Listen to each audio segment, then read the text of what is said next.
नमस्कार, मी doctor Anuradha Ghatade, Masters Science Academy Vishrambag आणि मास्टर्स ऑलिम्पियाड अकॅडमी मिरज.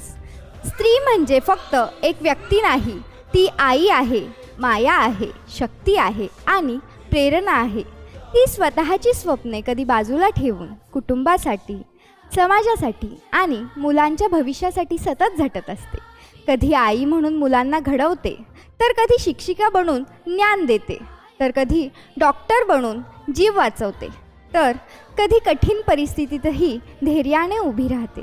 म्हणूनच मला वाटतं, स्त्री हीच खरी सृष्टीची शक्ती आहे. या महिला दिनाच्या निमित्ताने प्रत्येक स्त्रीला सांगावंसं वाटतं, तुमची स्वप्ने मोठी ठेवा, स्वतःवर विश्वास ठेवा, कारण तुमच्यामुळेच समाज आणि देश मजबूत होतो. सर्व महिलांना आंतरराष्ट्रीय महिला दिनाच्या मनःपूर्वक शुभेच्छा. धन्यवाद.